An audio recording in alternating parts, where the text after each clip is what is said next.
benvenute e benvenuti al quarto appuntamento del ciclo di incontri del futuro sostenibile. In questo incontro parleremo di allevamento sostenibile. E prima di tutto mi presento, sono Alessandra Bernardis, componente del gruppo cibo della Commissione Sostenibilità e ho il piacere di presentarvi gli ospiti di questa sera. Buonasera al professore Mirko Corazzin, docente di zootecnia al Dipartimento di Scienze Agroalimentari, Ambientali e Animali, e buonasera al professore Edi Piesentier, docente di zootecnia al Dipartimento di Scienze Agroalimentari, Ambientali e Animali. Prima di cominciare questo incontro, per i partecipanti, chi avesse eventuali domande o avesse bisogno di qualche chiarimento, vi invito gentilmente a scriverlo nelle chat oppure a intervenire alla fine dell'incontro. E se per voi va bene possiamo iniziare dal professore Mirko Corazzin, che ci parlerà, come avevo anticipato, di allevamento sostenibile. Bene, grazie. Adesso carico una breve presentazione che avevo preparato, così mi aiuterà nella mia presentazione. Allora, volevo ringraziare i membri della Commissione Sostenibilità che mi hanno invitato stasera e spero che la mia presentazione possa in qualche modo riuscire a incontrare quelle che sono le vostre aspettative. Allora, come vi diceva, parlerò di sostenibilità degli allevamenti e qui ho riportato un po' quella che è la definizione di sostenibilità che ho trovato nell'enciclopedia Treccani, dove per sostenibilità questa implica un benessere ambientale, sociale e economico costante e preferibilmente crescente e la prospettiva quindi di lasciare alle generazioni future una qualità della vita non inferiore a quella attuale. Quindi il concetto di sostenibilità si compone di diversi aspetti. Ci può essere una sostenibilità economica, di cui stasera non parleremo perché io non mi occupo di sostenibilità economica, sostenibilità sociale. Da questo punto di vista per quanto riguarda gli allevamenti è interessante perché qui può rientrare quello che è il benessere animale, ma anche di questo non parleremo invece della sostenibilità ambientale. Dall'altro punto di vista quindi gli allevamenti, e ne esistono diversi tipi, abbiamo i suini, gli avicoli, abbiamo i ruminanti. Stasera focalizzerò la mia attenzione su quello che è l'allevamento dei ruminanti e soprattutto dei bovini da latte, anche perché sono quelli che da questo punto di vista abbiamo studiato di più all'interno del nostro gruppo di ricerca. L'altro aspetto è che quando si parla di sostenibilità degli allevamenti esistono diverse categorie di impatto. Possiamo avere un impatto sul consumo d'acqua, acidificazione, eutrofizzazione, cambiamento climatico e molte altre categorie di impatto. Stasera parleremo di cambiamento climatico, quindi faremo riferimento un po' al totale delle emissioni di gas a effetto serra.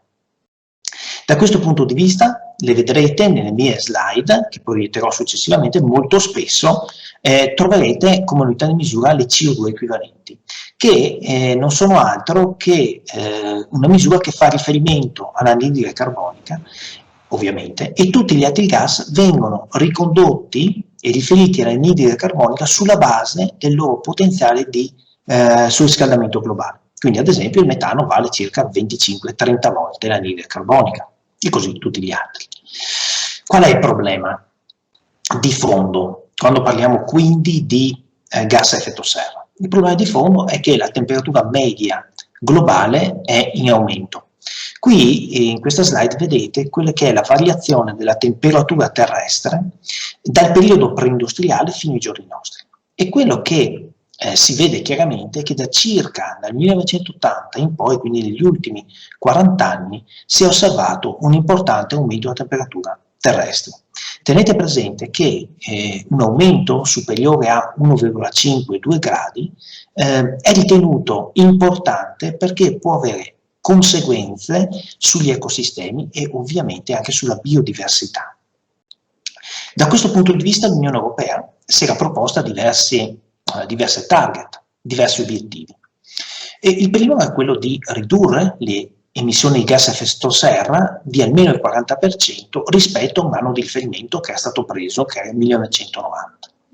Molto recentemente, nel settembre dell'anno scorso, la stessa Unione Europea, la stessa Commissione ha proposto di aumentare questo livello di riduzione delle emissioni fino al 55%, quindi ha proposto un obiettivo ancora più ambizioso. E infine, in quello che è la strategia a lungo termine dell'Unione Europea, la Commissione Europea si è proposta di arrivare ad essere un'economia, l'Europa, a impatto climatico zero entro il 2050. E qui, per capire quanto siano veramente ambiziosi questi obiettivi, vi ho riportato un grafico dove si vedono le emissioni totali di CO2 equivalenti, quindi gas a effetto serra, e quali siano i punti, rappresentano invece quali siano gli obiettivi che si è posta nel prossimo futuro l'Unione Europea. Quindi, da questo punto di vista, gli allevamenti, che ruolo possono rivestire? E qui vi propongo, questi sono alcuni dati che ho trovato in un articolo pubblicato su Scientific Reports, e qui vedete le emissioni in termini di chili di CO2 equivalente per chilo di carne o litro di latte. E quello che vedete qui è che effettivamente, se voi andate a vedere le emissioni di chili di CO2 equivalenti per chilo di carne, vedete la carne è sicuramente un alimento molto impattante, vedete arriva a 25 kg di CO2 equivalente secondo queste stime. Allora a questo punto qualcuno di voi potrebbe dire, vabbè, cosa facciamo? Eliminiamo gli allevamenti in nome della sostenibilità ambientale? Beh, in realtà qualcuno propone esattamente questo. In realtà le cose magari sono un po' più complesse di quello che sembrano, e forse, diciamo così, il sistema di espressione delle emissioni, come lo vedete qui, forse è eccessivamente semplicistico.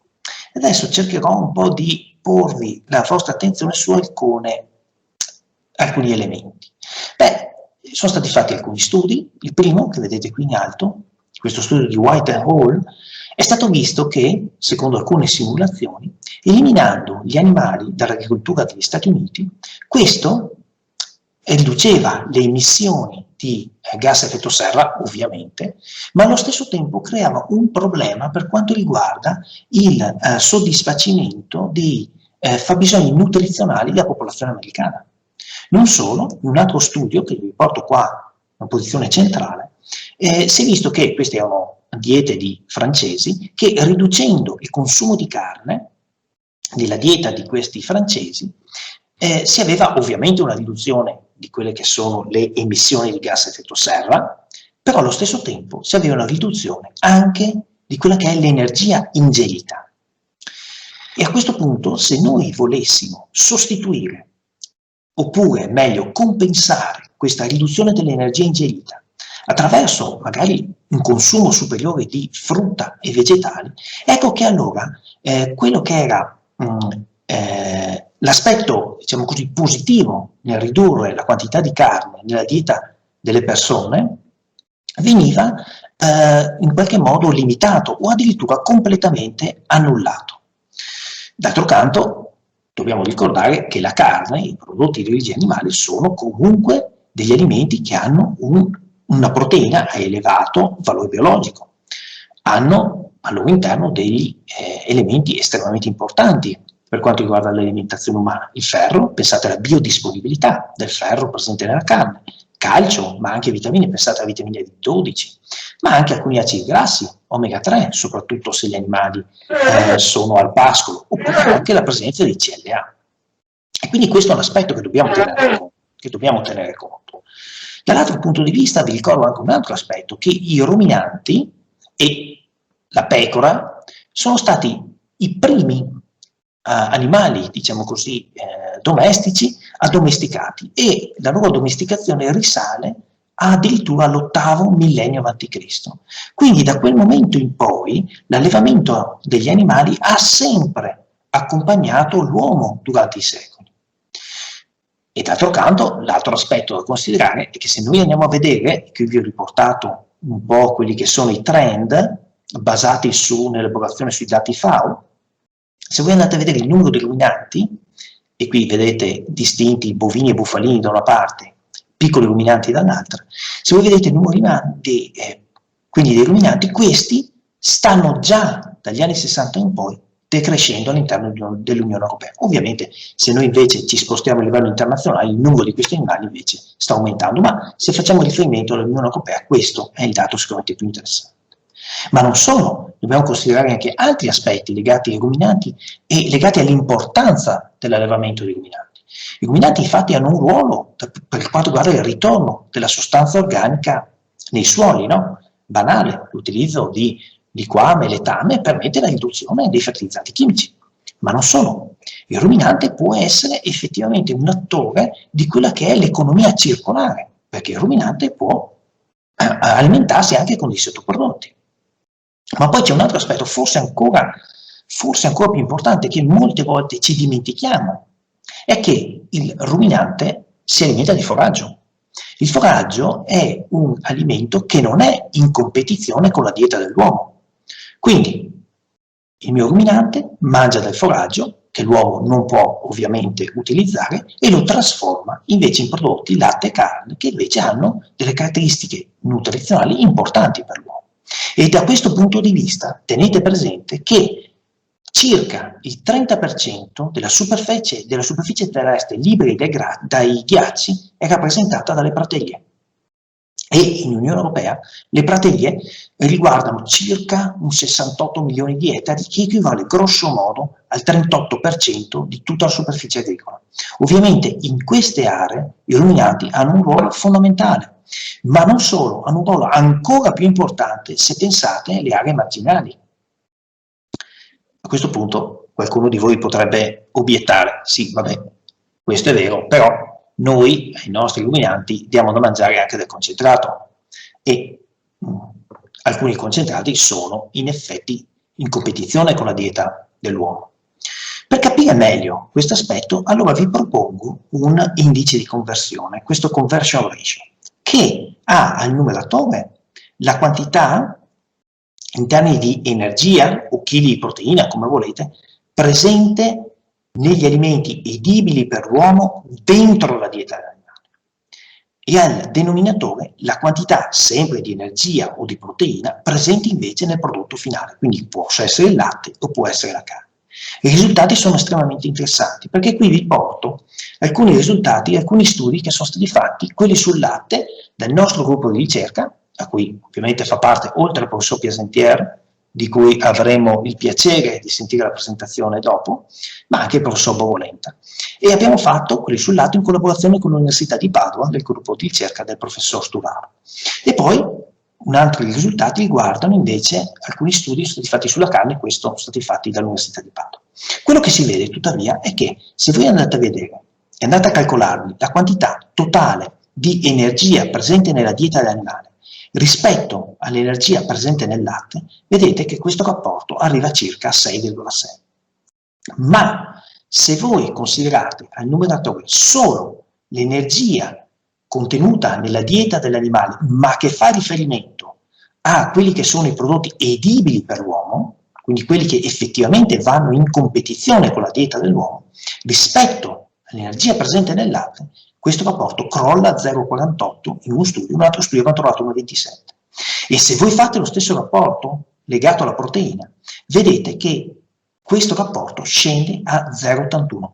0,81 significa che è un valore inferiore a 1 e significa che quindi da questo punto di vista io, uomo, ho un vantaggio nell'utilizzo del ruminante. Ma la cosa ancora evidente, è molto evidente anche se consideriamo la carne. Se noi consideriamo quindi l'energia totale presente nella dieta del mio animale rispetto all'energia presente nella carne, ecco che quindi il valore è di 40,7. Ma questo valore si riduce addirittura dell'84% se noi andiamo a considerare nella dieta dell'animale l'energia che riguarda gli alimenti edibili per l'uomo.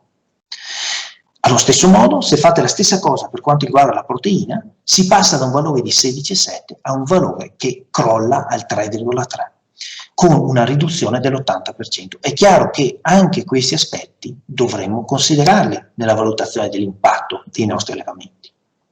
Ma allora, detto questo e fatte queste prime, diciamo così, riflessioni, quanto effettivamente impattano i nostri allevamenti in Europa dal punto di vista totale? Qui sono dei dati dell'Unione Europea riferiti all'anno 2018, gli ultimi che ho trovato, e qui vedete che l'agricoltura, dal punto di vista delle emissioni CO2 equivalenti, ovviamente perché stiamo parlando di questo, impatta per circa il 10% del totale delle emissioni. E già questo è un dato interessante. E gli allevamenti? Allora qui vi ho riportato, per capire un po' meglio quale sia l'impatto degli allevamenti, qui vi ho riportato un po' dei grafici. Nel primo vedete le variazioni delle emissioni all'interno dell'Unione Europea in tutto il settore agricolo. E vedete che tutto sommato le cose stanno andando abbastanza bene. Abbiamo avuto dal 2000 al 2017 una riduzione del 7% delle emissioni e nell'ultimo anno una riduzione dell'1%. A questo punto però ho provato a fare anche diciamo così, un grafico dell'andamento di quelle che sono le emissioni legate alle produzioni di latte e carne dei ruminanti. E vedete che qui, anche qui le emissioni stanno scendendo, meno addirittura 12% dal 2000 al 2017 e adesso negli ultimi anni questo valore è abbastanza costante. È chiaro che c'è tutta una serie di limitazioni in questo mio approccio, però ci dà veramente un'idea di quello che succede. E se noi andiamo a fare il confronto quindi tra le emissioni del totale dell'agricoltura e le emissioni derivanti dai prodotti dei ruminanti, troviamo che i ruminanti pesano per circa il 58% delle emissioni dell'agricoltura. Se poi, volendo avere anche un dato un po' più ampio, consideriamo anche quello che è la fase del trasporto, che in questo grafico io non avevo considerato, e considerate anche la fase di trasformazione di questi prodotti e magari ci mettete insieme anche tutti gli altri prodotti e tutti gli altri, diciamo, emissioni più che prodotti, emissioni legate agli allevamenti, questa percentuale sale fino a circa l'80-85% delle emissioni però in agricoltura. Tenete presente che le emissioni in agricoltura vanno a far riferimento al 10% delle emissioni totali. Quindi questo vi dà un'idea di cosa stiamo parlando e di quant'è l'importanza e il peso degli allevamenti all'interno delle emissioni totali in Unione Europea. Bene, detto questo, adesso facciamo altre riflessioni. Perché è chiaro che quando noi valutiamo le emissioni dei nostri prodotti, la cosa importante è, da un lato, il metodo con cui si valutano queste emissioni. In questo caso, negli studi che vedrete successivamente, le emissioni sono state valutate attraverso il metodo dell'LCA, Life Cycle Assessment, quindi il ciclo di vita del prodotto. E dall'altro lato, chiaramente, sulla base del metodo che utilizziamo per valutare le emissioni e sulla base di come noi presentiamo il dato delle emissioni, è chiaro che può modificarsi quella che è l'informazione che arriva al consumatore. E cerchiamo quindi allora di fare un ragionamento su questo. Qui abbiamo provato a valutare, con un lavoro che abbiamo fatto con il nostro gruppo di ricerca, quelle che sono le emissioni di alcune aziende di vacche da latte che queste allevavano Pezzata Rossa, queste erano aziende friulane. Il risultato che abbiamo ottenuto era di 1,4 kg di CO2 equivalente per chilo di latte. All'interno di questo valore il contributo dei diversi elementi era diverso, abbiamo qui sicuramente l'aspetto più importante che erano le emissioni enteriche, che sono legate sicuramente soprattutto a quella che è la produzione del metano nel rumine, questo è ovvio, e poi ci sono anche le altre. Ma andiamo a vedere il valore, quindi assoluto, questo valore è tutto sommato, questo 1,41, non molto diverso da quello che si trova in bibliografia, in alcuni studi che hanno considerato il latte per fare grana padano 1,38, altri studi fatti in altri paesi, 1,2 in questo studio, tra 0,8 e 1,4 in quest'altro studio che ha considerato una gran varietà di paesi. A questo punto ci siamo chiesti cosa succede se noi invece di considerare allevamenti di questo tipo consideriamo allevamenti più estensivi. Succede questo, succede che di solito gli allevamenti intensivi, cioè gli allevamenti dove abbiamo una maggior produzione di latte per vacca, le emissioni per chilo di latte sono di solito più basse e spesso molto più basse rispetto agli allevamenti estensivi, dove avete animali che producono meno latte. Perché questo? Beh, perché esiste una diversa efficienza nella produzione del latte. E questo aspetto, che chiaramente è molto interessante, si nota molto bene in questo lavoro. Qui abbiamo fatto sempre un lavoro che abbiamo fatto noi, stavolta abbiamo considerato le bufale, che sono animali ovviamente molto più rustici dei bovini e producono anche molto meno latte. E quello che si vede in questi animali è che le emissioni per chilo di latte aumentano a 6,4, andando proprio nella direzione di quello che vi dicevo precedentemente. A questo punto abbiamo detto, bene, allora cerchiamo di capire un po' meglio cosa succede negli allevamenti più estensivi. Quindi siamo andati in montagna e abbiamo considerato alcune aziende biologiche e siamo andati a misurare, a valutare più che misurare le emissioni.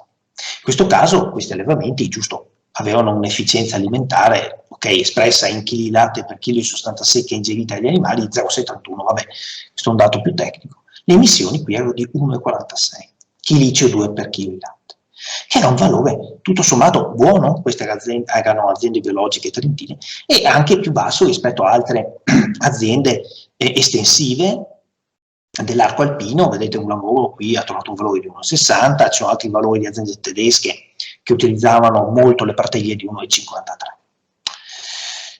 Allora, per approfondire questa questione, qui una curiosità vostra, queste ovviamente anche qui come precedenza, le emissioni enteriche la fanno da padrone legate al metano, alla produzione di metano. Ma per approfondire la questione siamo andati ancora a fare un altro lavoro, ancora in ambiente montano, e abbiamo considerato in montagna alcune stalle di dimensioni maggiori, che abbiamo chiamato in questo caso moderne, anche se non è che fosse proprio il termine più giusto, e abbiamo considerato aziende più piccole, tradizionali, che abbiamo chiamato tradizionali in realtà, insomma qui la differenza la faceva la dimensione. Le aziende più grandi presentavano ovviamente una produzione di latte per vacca maggiore, una maggiore efficienza alimentare e avevano anche un carico maggiore. Dal punto di vista delle emissioni cosa succedeva? Le emissioni succedevano un po' quello che dicevamo prima. Le aziende più piccole presentavano emissioni, le aziende più piccole che avevano una minore efficienza alimentare, che producevano meno latte, avevano delle emissioni molto più alte, un 22% di emissioni in più rispetto alle aziende più grandi, anche in ambiente montano. Tuttavia c'è un altro aspetto che complica il quadro. Eravamo in montagna, e in montagna queste aziende utilizzavano prati e pascoli, come potete immaginare. Come sapete, l'utilizzo di prati e pascoli implica che ci sia un certo sequestro del carbonio da parte proprio dei prati e pascoli. E se noi andiamo a considerare questo sequestro del carbonio, vedete che le emissioni, queste aziende più piccole, si riducevano da 1,94 a 1,38, con un calo del 39%. Quindi questo è un altro aspetto da considerare. Ma poi c'è un aspetto ancora più evidente. Quasi sempre noi consideriamo le emissioni totali riferite al chilo di latte. Tuttavia non è l'unico modo di esprimere le emissioni. Potremmo esprimerle anche secondo un'altra unità funzionale. Potrebbe essere i metri quadri di superficie agricola utilizzabile dell'azienda, di SAU. E se noi cambiamo quindi unità funzionale, cosa succede? Succede una cosa ancora una volta interessante. Dal punto di vista delle aziende, diciamo così, intensive, relativamente intensive, che erano quelle che vi ho presentato prima, le emissioni aumentavano del 18%. Nelle aziende di montagna, le emissioni, ovviamente avendo una superficie molto più ampia, si riducevano addirittura nell'85% in un esempio che abbiamo fatto prima e del 53% nel secondo esempio. Badate bene che qui le emissioni che si ottenevano totali dell'azienda erano sempre le stesse. Quello che cambiava qui era esclusivamente l'unità funzionale a cui si faceva riferimento, dove si faceva riferimento le emissioni. Quindi questo cosa vuol dire? Vuol dire che se voi cambiate unità funzionale, cambia completamente quella che è l'informazione che arriva al consumatore. E cambia completamente questa informazione nonostante le emissioni totali siano esattamente le stesse. Ma poi c'è un altro aspetto su cui possiamo riflettere. Molto spesso le aziende di montagna, ma non solo, qui ho riportato quelle di montagna perché è più evidente, ma non succede solo lì, allevano razze a duplice attitudine. E in questo caso io produco delle emissioni, ma il prodotto finale non è solo il latte, produco anche della carne, grazie alle duplici attitudini, sono, diciamo così, efficienti anche nel fare carne. Come faccio? Allora, non è corretto se ho tutte le mie emissioni e le alloco, si dice, solo sul latte, devo allocarle anche sul prodotto carne. Ecco che allora questo sistema si chiama allocazione fisica. Se io adotto questo sistema, e sempre prendendo in riferimento sempre i due esempi che abbiamo fatto prima dei nostri due lavori, nel primo caso le emissioni si riducono del 18%, nel secondo caso si riducono addirittura del 40%. E quindi anche questo è un aspetto da considerare. Ma poi si può fare anche un'altra riflessione. Le aziende, gli allevamenti, in questo caso riportato allevamenti da latte montani, ma lo stesso discorso potrebbe essere fatto anche per altri allevamenti non in montagna, hanno come prodotto finale il latte, ovvio, sono aziende da latte, la carne, e l'abbiamo appena detto che ci può essere anche questo aspetto importante della carne, ma possono fornire anche qualcosa di diverso, possono fornire anche come prodotto del sistema di allevamento anche quelli che sono chiamati gli servizi ecosistemici. Servizi ecosistemici riguardano tutta una serie di servizi che sono importanti per la collettività. Biodiversità animale, biodiversità vegetale, turismo. Un esempio, voi avete, se voi andate a fare una vacanza in montagna, non è la stessa cosa se voi andate a fare una vacanza in una località dove i prati e pascoli sono ben tenuti perché ci sono gli allevamenti e quindi vengono utilizzati per l'alimentazione degli animali.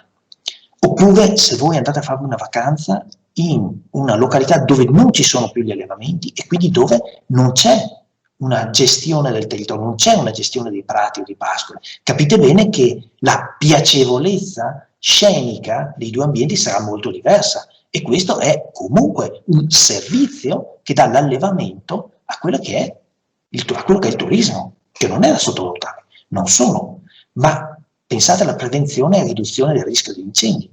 Se io in montagna ho l'allevamento, ho l'allevatore, ho quindi un presidio sul territorio, è chiaro che sarà più difficile, o meglio sarà più facile fare una certa prevenzione per quanto riguarda il rischio di incendi.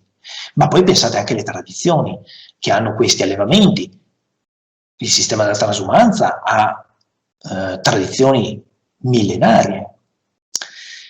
E a questo punto cosa facciamo? Abbiamo visto che nel valutare le emissioni dei nostri prodotti dovremmo considerare tutti i prodotti dell'azienda. Ma anche questi servizi ecosistemici sono un prodotto a tutti gli effetti dell'azienda. E come facciamo a considerarli all'interno di quella che è la valutazione dell'impatto della mia azienda?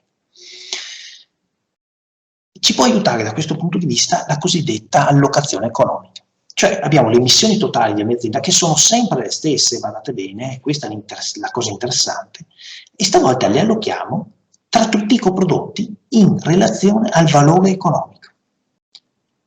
Per il latte e la carne è semplice, insomma, è facile sapere qual è il valore economico di questi prodotti, e per i servizi ecosistemici è una cosa molto più complessa. Da questo punto di vista abbiamo provato a fare anche questo con un lavoro e abbiamo quantificato in questo caso questi servizi ecosistemici sulla base dei pagamenti compensativi che venivano forniti dall'Unione Europea all'azienda. Ovviamente non è un approccio che abbiamo inventato noi, ma è un approccio che è risultato sicuramente efficace.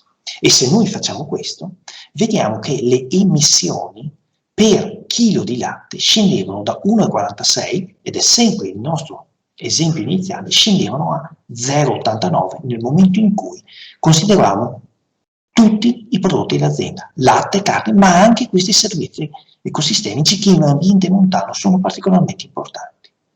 Ecco allora, e mi avvio velocemente a concludere questa mia breve presentazione, quello che volevo mostrarvi è che la valutazione dell'impatto ambientale degli allevamenti è molto complessa e forse l'espressione dei dati, come vi ho mostrato in una delle mie prime slide, forse è eccessivamente semplicistica e non tiene conto di tutti gli elementi che vi ho in qualche modo mostrato. Ma non solo, l'altra cosa interessante che voglio rimarcare è che le emissioni totali negli ultimi esempi che vi ho mostrato non cambiano, sono sempre le stesse, ma la scelta della diversa unità funzionale, l'utilizzo del chilo di latte piuttosto che della superficie aziendale oppure del metodo di allocazione, considero che l'allevamento fa anche la carne, considero che l'allevamento faccia questi servizi ecosistemici, bene, il metodo di allocazione insieme alla scelta di unità funzionale possono modificare pesantemente il risultato finale. Di conseguenza viene modificata drasticamente quella che è l'informazione che arriva al consumatore. E badate bene, le emissioni totali non cambiano. A questo punto non è che voglio dire che non si possa migliorare l'impatto ambientale degli allevamenti, anzi tutt'altro. Sicuramente un aspetto importante è quello di riuscire nel prossimo futuro comunque a ridurre l'impatto degli allevamenti. Come possiamo fare? Qualcuno di voi potrebbe pensare, avendo seguito questa mia presentazione, che la cosa ideale sarebbe quella di favorire il processo di intensivizzazione degli allevamenti. Ovviamente non è così, perché sia gli allevamenti intensivi sia gli allevamenti più estensivi sono entrambi importanti, chiaramente hanno dei ruoli diversi. Quello che invece si può probabilmente fare per migliorare l'impatto, o meglio per ridurre, se volete, l'impatto degli allevamenti, è quello di lavorare su quella che è l'efficienza produttiva e l'efficienza riproduttiva, perché no, degli allevamenti stessi. Ecco che allora da questo punto di vista la zootecnia di precisione può essere un aspetto importante e quindi si può agire magari andando a aumentare la longevità degli animali, agendo sull'età al primo parto, migliorando magari e ottimizzando la connessione tra l'allevamento e le colture, magari andando a lavorare su quella che è la maggiore efficienza dell'utilizzo dei componenti della dieta degli animali, magari andando a migliorare la gestione dell'animale al pascolo, quella che è la gestione dei prati pascoli in genere. Oppure possiamo anche fare riferimento a quello che è il benessere animale, quindi cercare di conseguire il più possibile il benessere animale, perché è chiaro che un animale che sta bene è anche un animale efficiente nelle produzioni. Ecco che da questo punto di vista sicuramente la ricerca può essere un aspetto importante. E quindi, visto che sono alla mezz'ora, concludo citando un lavoro di Pero e McLeod. In questo lavoro, a un certo punto, questi autori scrivono una cosa estremamente interessante che credo possa sintetizzare un po' tutta questa mia presentazione. Questi autori scrivono: la questione non è come dobbiamo ridurre le produzioni animali, ma è come migliorare il beneficio sociale di queste produzioni animali. E infine, sempre questi autori, citando il titolo di un paragrafo, questi autori scrivono: il bestiame non è solo un problema, ma è una parte della soluzione. Quindi io credo che posso terminare qui, spero di essere, nonostante sia stato un po' veloce, perché avevo non moltissimo tempo, spero di essere stato chiaro ed aver soprattutto essere riuscito soprattutto a darvi alcuni spunti di riflessione e quindi soprattutto avervi fatto capire che le cose molto spesso sono molto più complesse di come possono apparire. Ringrazio il professore Mirko Corazzin per questa presentazione. Mi è piaciuto molto, almeno personalmente, il percorso che è stato fatto, che ha fatto, partendo proprio dal concetto di sostenibilità, applicandolo poi agli allevamenti e mettendo in luce anche il fatto che, diciamo così, anche per il consumatore è particolarmente importante il dato che riceve proprio per avere una corretta informazione e poi una corretta valutazione e infine giustamente l'importanza che assume la ricerca e il miglioramento che, diciamo così, ci auguriamo verrà fatto in futuro. Grazie mille veramente per questa presentazione. E, grazie a voi. Parlando proprio anche di economia circolare, passerei la parola al professore Piasentier che ci presenterà un progetto universitario, un esempio di economia circolare riguardante la filiera della lana. Buonasera a tutti, mi vedete? Siamo bene? Sì. Allora, buonasera a tutti i partecipanti e voglio ringraziare anch'io, gli organizzatori, la Commissione Sostenibilità, il suo presidente Jacopo Simonella per l'invito e anche Alessandra Bernardis per questa sua attività di coordinatrice di questo incontro, di chairman di questo incontro. Io sono un collega, come vi ha detto il professor Corazzin, suo, lavoro anch'io nel Dipartimento di Scienze Agroalimentari, Ambientali e Animali, in un gruppo di ricerca, vi è stato spiegato di che cosa ci occupiamo. Ma sono anche il direttore dell'azienda agraria Servadei. E qui questa sera vi voglio appunto presentare in questa veste una proposta progettuale che come azienda stiamo per presentare. Alcuni di voi, lo so, conoscono l'azienda Servadei perché lavorano gli orti di Ateneo. So che c'è un gruppo che comunque fa parte anche del comitato che conosce la realtà di Sant'Osvaldo, quindi quella dentro la città di Udine.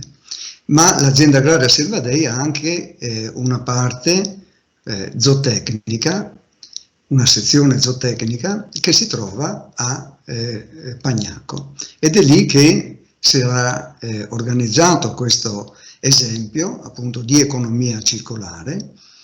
È un progetto che stiamo per presentare, ci auguriamo che possa essere approvato e quindi ci auguriamo di poter lavorare presto sugli argomenti che adesso vi presenterò e che riguardano anche loro una filiera di produzione animale, ma non di alimenti, ma di una fibra, della lana. Quindi parleremo di un esempio di economia circolare, quindi di un sistema pensato per rigenerarsi da solo, garantendo quindi la sua ecosostenibilità, di un sistema che si propone di riutilizzare gli scarti del processo produttivo. Ecco, dicevo, un esempio quindi di questo tipo applicato appunto alla filiera della lana che la vostra commissione ha ritenuto interessante per queste vostre conferenze sulla sostenibilità. Bene, lo farò utilizzando un PowerPoint. Ecco, lo sfondo che vedete dietro di me è proprio un vello, il vello di una pecora. Ho voluto introdurmi appunto a questo argomento sulla filiera della lana avendo alle mie spalle un vello, quindi il mantello dell'ovino, di cui appunto parleremo. Lo faccio anch'io utilizzando un PowerPoint che adesso vado a caricare. Bene, allora lo faccio, vi dicevo, con un PowerPoint che vi presenta questa proposta progettuale che abbiamo chiamato appunto Agrilana, cioè la lana per l'agricoltura in pelle, perché lo vedremo fra poco. Bene, comincio con questo. L'avete riconosciuta? Avete visto su internet e su YouTube la storia di questo animale? È Barak. Chi è Barak? Barak l'ho chiamata la pecora ramminga. Perché la pecora ramminga? Perché è una pecora australiana che si è allontanata dal gregge e non è più tornata. Per questo il suo vello, lo vedete qui, quanto è ingombrante e importante, non è stato tosato per 5 anni. Le scene della sua tosatura hanno raccolto più di 2,5 milioni di visualizzazioni in meno di una settimana su TikTok, circa un mese fa, e ci hanno ricordato quanto può essere gravoso l'anelito della libertà. A lei, appunto, a questa pecora, la pecora Barak, la libertà è costata 7 kg all'anno, 7 kg all'anno, e alla fine ha dovuto arrendersi, sfiancata dal peso dei 35 kg accumulati in 5 anni da vita da single, possiamo dire, lontana dal gregge dei pecoroni, che però le garantiva una regolare e salutare tosatura. E quindi anche lei, come noi umani, ha dovuto affrontare il dilemma salute per libertà. È un dilemma che ci viene proposto ogni giorno dalla pandemia, anche a noi. No? Stare a casa o essere liberi di muoversi. Salute per libertà. Infatti, a differenza del muflone che vedete qui, cioè della pecora selvatica, che si regola da solo per quanto riguarda il cambio del mantello, perché ha 2 mute spontanee, vedete qui proprio in corso la muta primaverile, ha 2 mute spontanee che lo liberano senza problemi. Ma a differenza appunto della forma selvatica, tutte le pecore domestiche, tutte le pecore derivate poi da questo antenato che è ancora vivente, tutte le pecore domestiche hanno bisogno di essere regolarmente tosate, si devono tosare. Alcune, le vediamo qua, le merino, le pecore che sono state selezionate proprio per la produzione di lana, forniscono una lana di pregio che viene utilizzata dall'industria tessile e devono essere tosate almeno 2 volte all'anno. Ma anche le pecore italiane, ecco qua abbiamo le pecore sarde, che sono le pecore più importanti in Italia, che non sono specializzate per la produzione di lana, ma per la produzione di formaggi e di formaggi di pregio, non i soliti formaggi, come dice questa pubblicità che ce le presenta e ci presenta i loro prodotti. Anche queste pecore hanno bisogno di essere tosate almeno una volta all'anno, però la loro lana non è di qualità e non viene utilizzata dall'industria tessile. Questa lana è considerata un rifiuto speciale che deve essere smaltito da ditte specializzate. La lana, nessuno forse di voi lo sapeva prima, anche per me è difficile adattarmi a questa condizione, però ci sono delle leggi europee, poi acquisite anche in Italia da una decina d'anni, che la considerano a tutti gli effetti un rifiuto speciale che deve essere smaltito attraverso delle ditte specializzate che lo vengono a ritirare negli allevamenti, ma che rischia di finire in discarica disperso nell'ambiente. Quindi che cosa fare? Cosa ha pensato questo uomo con il cervello, vedete, fatto da gomitoli di lana? Che cosa ha pensato?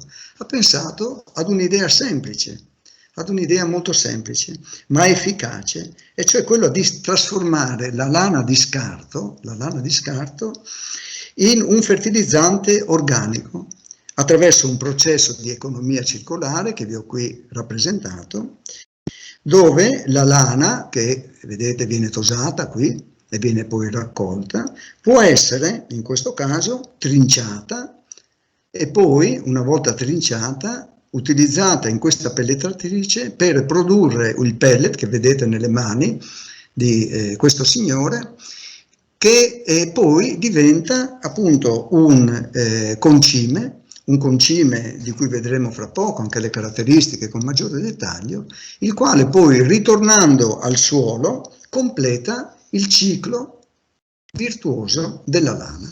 Ecco, quindi questa è l'idea sulla quale stiamo lavorando e che vogliamo presentare all'interno della nostra regione. Ma prima di arrivare al dettaglio, cerchiamo di capire quanto è importante fare una proposta di questo tipo, cioè qual è l'impatto che la gestione della lana di scarto ha nella nostra società. Per farlo rendiamoci conto innanzitutto di quant'è la consistenza dell'allevamento ovino in Italia e poi anche nelle nostre regioni. Vedete, qui ci sono elencati tutti i paesi europei, fino qua in fondo, assieme a loro ci sono anche 2 paesi appunto associati che vengono considerati nelle statistiche, soprattutto quella che riguarda gli ovini, e non a caso, che sono la Turchia e la Gran Bretagna, ormai uscita dall'Unione Europea, lo sappiamo, che hanno appunto dei contingenti di pecore molto molto importanti, 31 milioni, 23 milioni. Il resto della comunità europea arriva a una 60 di milioni e l'Italia, con i suoi 7 milioni di capi, è il 4º paese e rappresenta l'11-12% del totale degli dei capi ovini allevati. Lo vediamo anche da questa cartina, dove le diverse regioni sono indicate con diverso colore in rapporto appunto all'intensità. Tanto più forte è questo colore, tanto più elevata è l'intensità dell'allevamento ovino nelle diverse regioni, macroregioni europee, all'interno dei paesi intendo, macroregioni.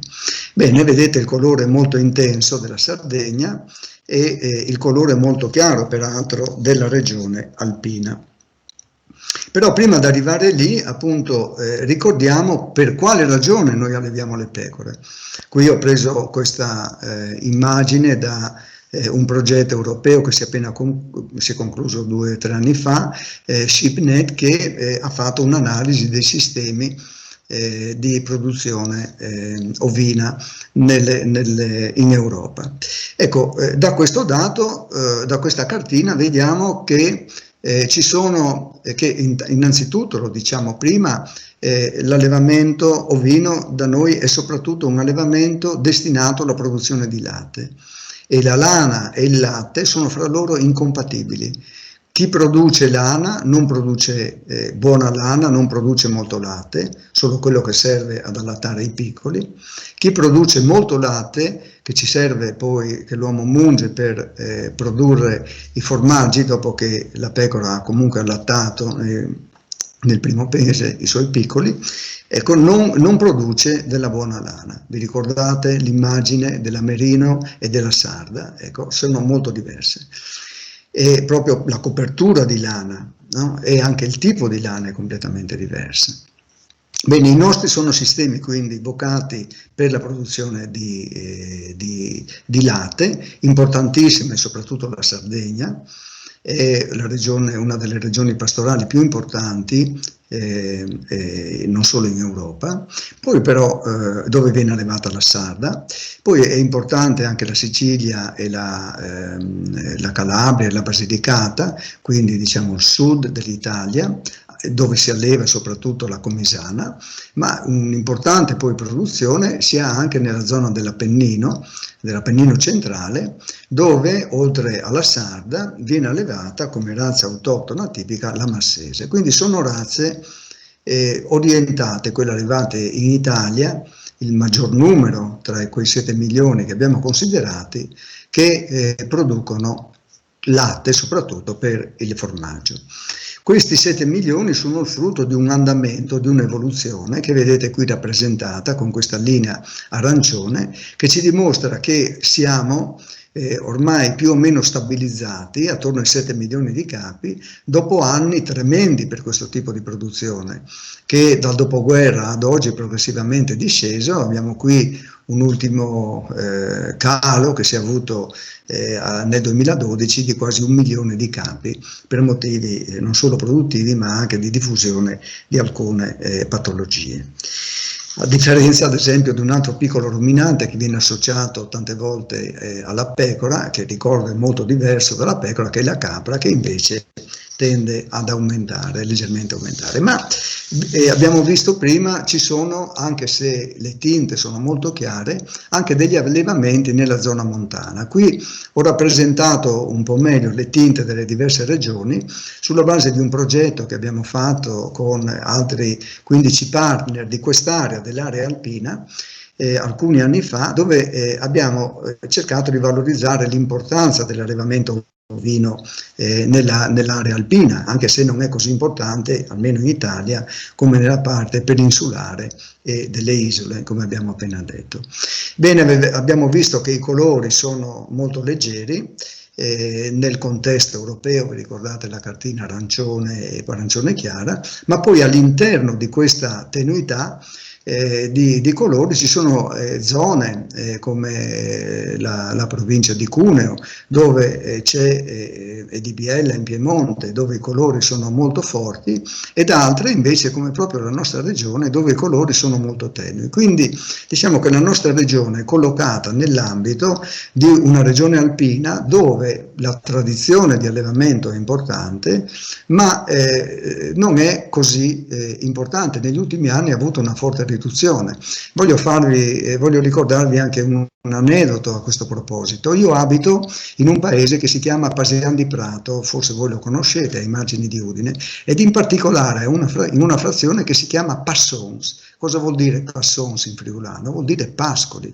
E in effetti qui 100 anni fa si allevavano pecore che appunto utilizzavano i prati della zona della Lavia e di altri prati anche aridi che abbiamo qui nel nostro comune. Il nostro comune aveva come simbolo la quercia e alla base della quercia c'erano 3 pecore, 3 ovini.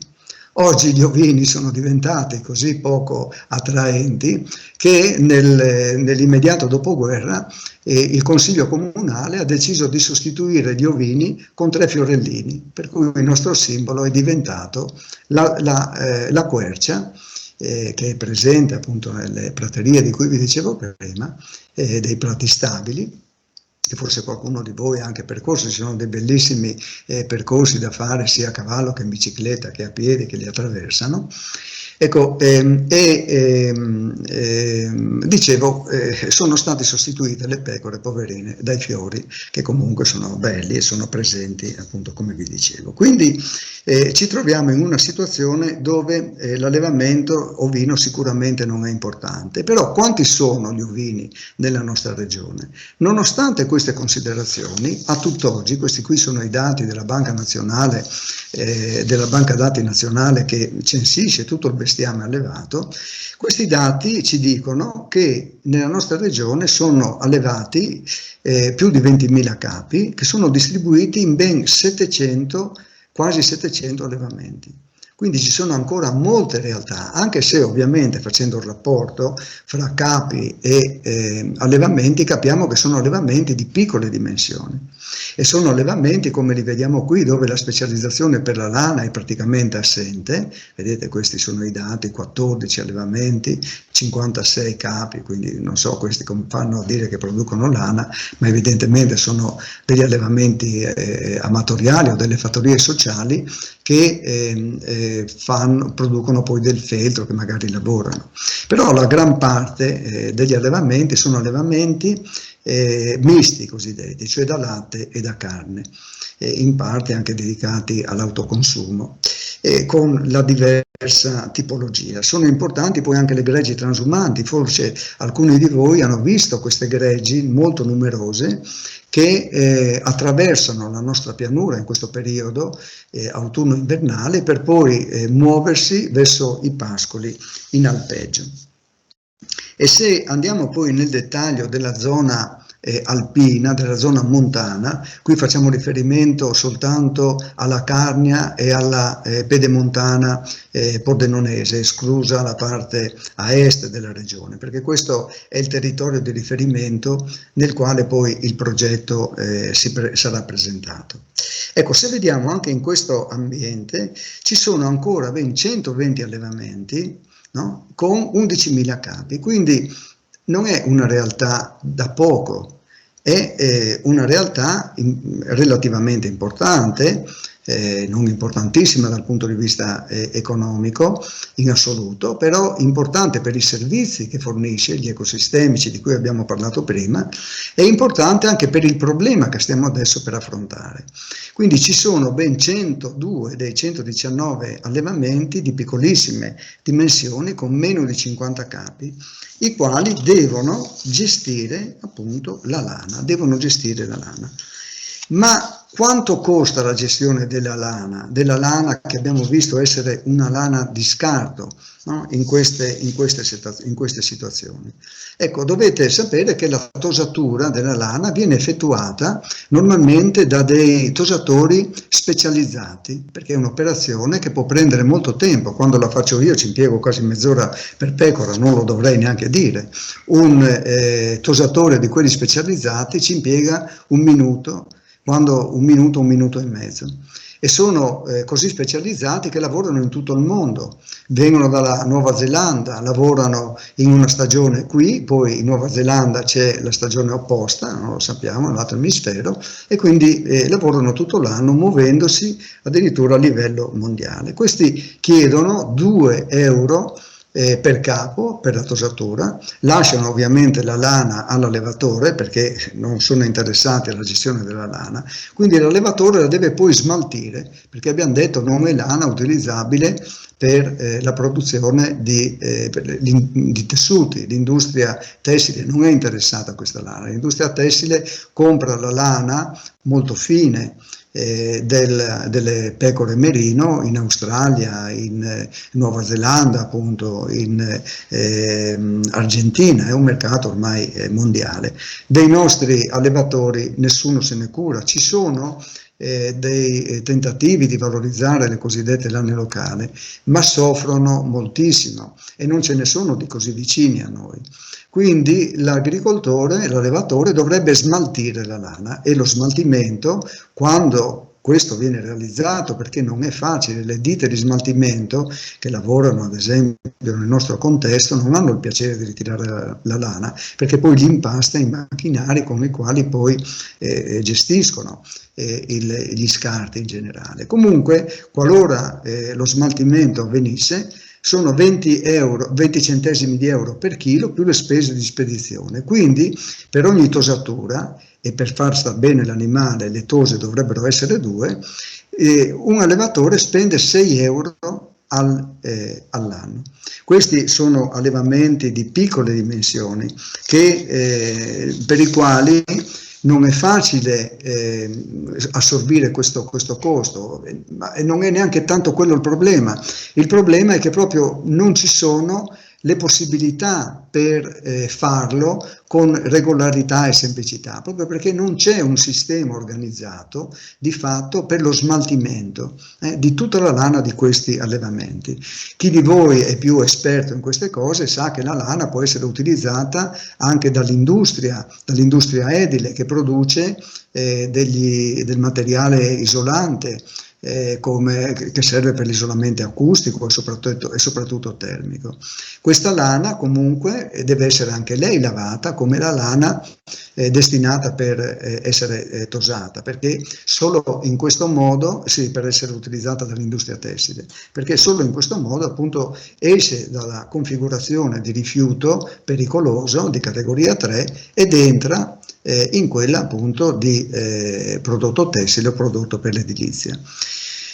E non ci sono dei sistemi di lavaggio qui disponibili per poi fornire questa lana, e comunque l'insieme di tutti gli allevatori messi assieme della nostra regione non riesce a fornire i quantitativi che interessano all'industria, che indurrebbero un'industria a raccoglierli. L'industria non passerà mai allevamento per allevamento, e nemmeno chi la smaltisce può pensare di fornirla a questa industria, perché i quantitativi che in ogni caso riceverebbe sono estremamente ridotti. Ed ecco dunque l'idea di agrilana in pellet, e cioè quella di un utilizzo agricolo come fertilizzante organico della lana. Vi direte l'uovo di Colombo, però ecco, è un uovo che va appunto preparato e poi anche magari utilizzato, cioè siamo in una fase di allestimento di questo tipo di proposta, e vi assicuro che non ce n'è di paragonabili in Italia. Abbiamo preso l'idea da altre realtà che esistono in Europa e che hanno cominciato ad utilizzarlo. C'è da dire che in Italia le norme europee sono state ulteriormente complicate, per cui quello che si può fare in Austria non si può fare in Italia. Se poi andate su YouTube potete vedere dei filmati nei quali la lana viene pelletata addirittura a livello di azienda. Invece noi dobbiamo istituire degli stabilimenti autorizzati dall'autorità sanitaria per la trasformazione della lana in un concime organico. E c'è tutta una procedura, tutta una difficoltà. E il progetto pensa appunto di affrontare queste difficoltà e di risolverle per offrire al sistema degli allevatori un metodo per ottenere appunto il fertilizzante organico, che è un fertilizzante che, come noi diciamo in termini tecnici, è fertilizzante non solo concime. Che differenza c'è fra il concime e il fertilizzante? Il concime fornisce solo elementi nutritivi alla pianta. Il fertilizzante invece ha anche una funzione di conservazione della fertilità attraverso questa azione che si dice amendante, cioè fornisce attraverso la sostanza organica che apporta elementi utili per mantenere la struttura porosa del suolo e quindi l'ossigenazione delle radici, dei microrganismi che ci vivono. E poi ha la capacità di imbibire, di trattenere l'acqua, e il rilascio degli elementi nutritivi di cui è fornita, soprattutto di azoto, è un rilascio lento che può essere opportunamente appunto sfruttato in agricoltura. E quindi lo scopo del progetto, e con questo chiudo la mia presentazione, è quella di realizzare un impianto sperimentale innovativo per la trasformazione della lana in fertilizzante organico, destinato al servizio degli allevatori ovini della regione, in particolare di quelli della montagna, realizzando questa attività con uno spin-off che si è costituito su questo tipo, quindi di un vostro collega, in particolare di una studentessa che si è laureata nella nostra università e che adesso ha completato il dottorato, lo sta completando, la quale si è impegnata appunto nel gestire la problematica della lana, e che è diventato uno spin-off perché il suo progetto, un progetto simile a quello che presentiamo noi, anche se non esattamente uguale, ha ricevuto un premio dalla Cariplo e un finanziamento appunto per attivare questa azione, e cerchiamo appunto di studiare assieme le modalità. Poi lei procederà con la sua attività per conto suo, però questa fase di messa a punto, no, del sistema di gestione secondo le regole che vi ho detto, i principi che vi ho detto, lo gestiremo quest'anno assieme, se appunto questa proposta sarà accettata. E allora la proposta prevederà non solo l'installazione appunto dei macchinari e la loro messa in opera, ma anche un'attività di formazione nei confronti degli allevatori, anche di altre persone, di stakeholder in generale, delle popolazioni, anche di voi studenti, come sto facendo in questo momento, di quali sono i benefici della tosatura per l'animale, di come sia importante selezionare la lana, perché la lana del vello, lo vediamo qui, tosato, non è tutta uguale. Ci sono, vedete, delle parti che sono molto di qualità, nelle quali si può al limite anche ricavare una fibra che può avere delle utilizzazioni industriali, non per prodotti di qualità come succede per l'emerino, ma ad esempio per l'abbigliamento sportivo può essere al limite utilizzata laddove appunto le fibre sintetiche ancora non hanno completamente sostituito quelle di tipo naturale. E quindi un'attività di formazione, poi ovviamente l'acquisizione e la messa in opera delle attrezzature, le vedete qui, necessarie per lavorare il prodotto e farlo secondo la normativa, quindi mettere a punto il manuale di buona pratica per il loro utilizzo. E poi una volta messo in funzione l'impianto, quello che vogliamo fare è attuare appunto alcuni cicli solo sperimentali di trasformazione della lana. Il nostro non è un obiettivo immediatamente economico, lo gestirà poi eventualmente la startup di cui vi dicevo. Quindi noi faremo solo dei cicli di trasformazione della lana, valuteremo la lana che otterremo, cercheremo di capire e comunque metteremo mettere in evidenza con l'autorità sanitaria i rischi effettivi per la salute, facendo delle analisi microbiologiche, e poi soprattutto quello che vogliamo fare è anche valutare il potere fertilizzante della lana.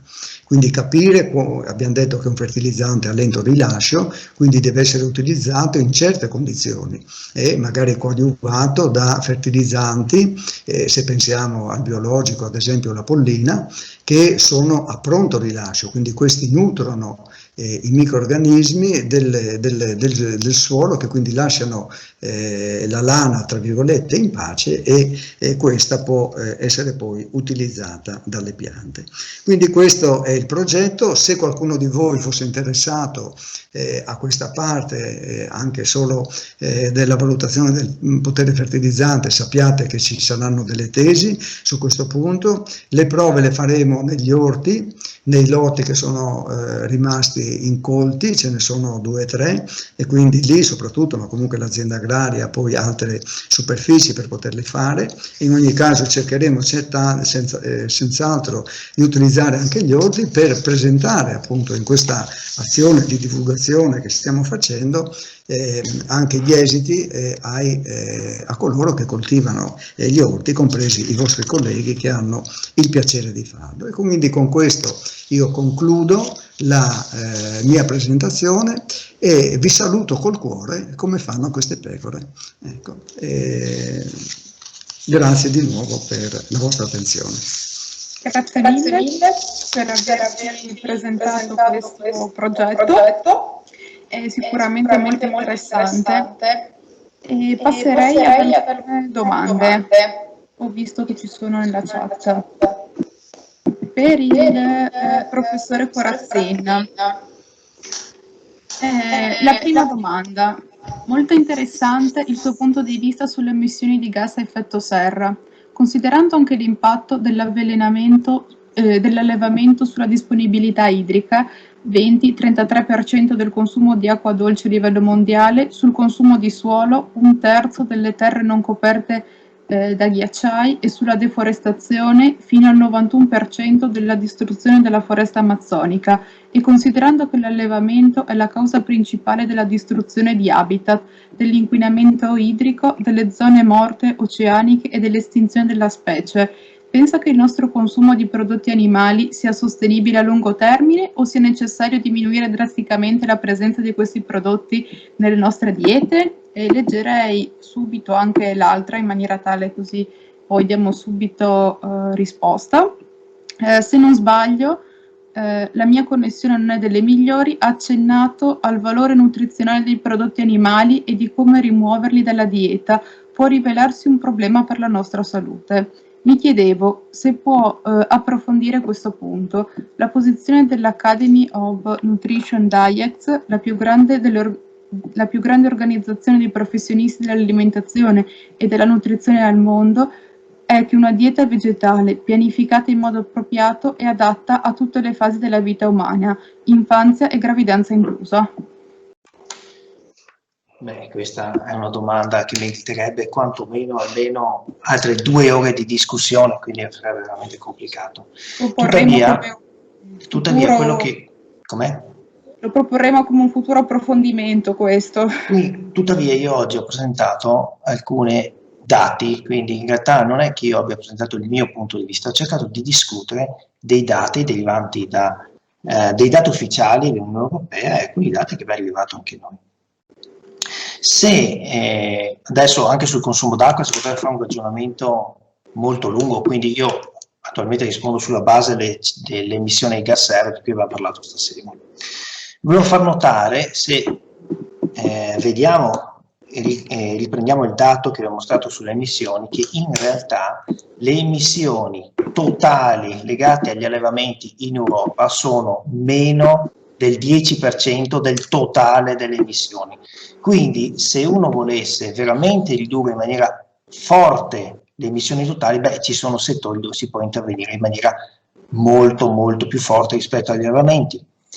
E poi ricordo che gli allevamenti, poi la carne, noi abbiamo parlato di unità di riferimento. È chiaro che quando si fa le emissioni, un po' quello che dicevo, no? Che si fa riferimento ai chili di carne, al chilo di carne prodotto, oppure prendiamo con riferimento, non so, le emissioni per chilo di riso, la carne non è il riso. Se noi cambiassimo unità funzionale, quindi ad esempio, invece di riferire al chilo di carne, riferire al chilo di aminoacidi essenziali, vedrete che le cose cambiano completamente. E poi, aspetta, cosa volevo dire? Adesso non ricordo quello che è stato detto. Sì, poi parlava del consumo del suolo, 1/3 delle terre coperte da ghiacciai. Queste, come dicevo, sono le praterie. Adesso è chiaro che nelle praterie il nostro ruminante trasforma il foraggio che l'uomo non può utilizzare in prodotti che sono invece utilizzabili dall'uomo. E cosa facciamo qua? Tra l'altro le praterie sono una fonte importante per quel che riguarda il sequestro di carbonio. Quindi c'è questo doppio effetto positivo del ruminante. Da un lato abbiamo le praterie che, se ben gestite, ovviamente hanno un livello di sequestro del carbonio che sono molto più alti rispetto a molte altre culture di vegetali. Dall'altro lato abbiamo comunque degli animali che utilizzano foraggio che l'uomo non può utilizzare e lo converte in prodotti che l'uomo invece utilizza, e tutte queste cose sono importanti e sono da considerare. Dall'altro lato tenete presente che se noi andiamo anche a livello internazionale, già oggi ci sono miliardi di persone che vivono e che la loro vita è sostenuta da quelle che sono le produzioni animali. Quindi, insomma, anche questo bisogna considerarlo. L'altra cosa, diciamo dal punto di vista storico, gli allevamenti accompagnano l'uomo da migliaia di anni. E cosa facciamo? Eliminiamo gli allevamenti, così torniamo indietro di qualche migliaio di anni? Insomma, poi insomma, c'è tutto il discorso che ho fatto. Poi, aspetta, che cosa c'era? Ecco, per quanto riguarda la dieta, in realtà quello che l'esempio che ho mostrato riguarda un po' quella che è la riduzione dell'ingestione di carne nella dieta e i suoi riflessi sulle CO2 equivalenti. Questo studio, molto interessante, ha mostrato chiaramente una cosa, che se lei diminuisce la quantità di carne nella dieta delle persone, chiaro, diminuiscono le emissioni, ovvio, ma anche gli altri prodotti sono comunque implicano comunque una certa produzione di emissioni, con il vantaggio che la carne ha anche delle caratteristiche, diciamo, nutritive importanti, vitamine, eccetera. Quindi questo studio cosa hanno provato a fare? Hanno provato a sostituire questa riduzione dell'energia che derivava dal fatto che veniva tolta un po' di carne dalla dieta con dei vegetali e della frutta. E la cosa che hanno trovato molto interessante è che in realtà le emissioni totali, non per chilo di prodotto, ma sul pasto di queste persone non solo non diminuivano, ma in alcuni casi addirittura aumentavano. Quindi insomma la riflessione l'ho fatta un po' in maniera ampia e insomma io spero di aver risposto. Poi c'è un'altra domanda interessante che, se ho visto bene. Sì, c'è anche un'altra domanda a tutti e due i professori. Vorrei chiedere ai professori se è vero che un metodo per ridurre le emissioni degli allevamenti intensivi è quello di utilizzare dei prodotti che vanno ad agire sulla microbiota intestinale dei bovini per mantenerli in salute e aumentare la produttività. Ne avete mai sentito parlare? Potrebbe essere una strategia? Certo, ci sono degli studi che utilizzano alcuni alimenti oppure alcuni additivi all'integratore. Questo perché, come mostravo prima, una delle principali fonti di emissioni dal punto di vista delle emissioni dei ruminanti sono quelle che sono le fermentazioni ruminali e la produzione di metano ruminale. Tra l'altro questi studi che sono stati fatti, e che alcuni di questi hanno avuto anche un discreto successo, riguardano anche il fatto che la produzione di metano non solo comporta un aumento di quelle che sono le emissioni da parte del mio ruminante, ma comporta anche una perdita di energia disponibile per l'animale, che poi va, insomma, sono intorno al 6-8%, poi dipende. Quindi sì, ci sono degli studi a tal proposito. Non avrei altro da aggiungere, mi pare che sia stato, è una delle tematiche queste da sempre studiate da coloro che si occupano di alimentazione dei ruminanti. Cioè è un argomento molto importante che viene, da quando io studio se ne parla, ci sono additivi che tendevano in passato alla riduzione del metano, della produzione del metano, come ha detto il professor Corazzin, per migliorare l'efficienza produttiva dell'animale, perché è una perdita di energia. e oggi ovviamente l'enfasi è posta più sul problema appunto dell'impronta, no? Dell'effetto sui gas ad effetto serra. Ecco, no? Però è un argomento questo largamente studiato e dibattuto. Oggi chiaramente si usano anche terminologie, parla di microbiota, ovviamente non intestinale in questo caso, ma ruminale, che appunto sottendono anche metodi di valutazione che utilizzano la biologia molecolare anche per andare proprio ad individuare con precisione quali sono i ceppi batterici, i protozoi e i funghi presenti e qual è la loro efficacia in rapporto alla produzione appunto di metano, alla metanogenesi. Quindi ovviamente le tecniche sono più raffinate, gli obiettivi sono diversi, però comunque il metano è sempre stato un grosso problema per noi zootecnici in generale e quindi sappiamo di che cosa stiamo parlando, è stato interessante comunque lo spunto che ci è stato offerto. C'è sempre un'altra domanda proprio relativa a queste due risposte. Buonasera, collegandomi alla questione sollevata da Veronica Ferrara, ho letto di recente della possibilità di nutrire i bovini con alghe che andrebbero ad agire sul microbiota dell'animale, che conseguentemente emetterebbe meno sostanze inquinanti. Per voi è fattibile? Ci sono anche lì studi legati a diversi tipi di alghe, ai tipi anche agli elementi presenti nelle alghe che possono essere anche per certi aspetti negativi per l'alimentazione e quindi è un argomento complesso sul quale si sta sicuramente lavorando. Però al momento non possiamo dire che ci sia, ma non per mancanza di interesse per l'argomento, ma proprio per la trasformazione di questi studi in una pratica tecnologica che renda possibile la disponibilità di mangimi che li contengano. Non siamo ancora in una fase conclusiva da questo punto di vista. Però anche questo è un argomento che si trova in letteratura, come giustamente è stato detto, è talmente significativo che esce dall'ambito della letteratura scientifica e diventa anche un argomento, per fortuna, importante di discussione anche generale nell'ambito dell'opinione pubblica delle nostre società. Se non ci sono domande o altri interventi, mi avvierei verso le conclusioni. No, perfetto. Ringrazio i partecipanti e soprattutto i relatori per aver partecipato a questo incontro. E per chiudere vi ricordo che per maggiori dettagli e approfondimenti ci trovate sulle nostre pagine Facebook e Instagram del Consiglio degli Studenti. C'è un canale Telegram della Commissione Sostenibilità e sul sito uniud.it/CDS Sostenibile. Grazie mille ancora a tutti, ai relatori e ai partecipanti e concludiamo il nostro incontro con il nostro motto: sii parte del cambiamento, collabora con la Commissione Sostenibilità. Grazie mille.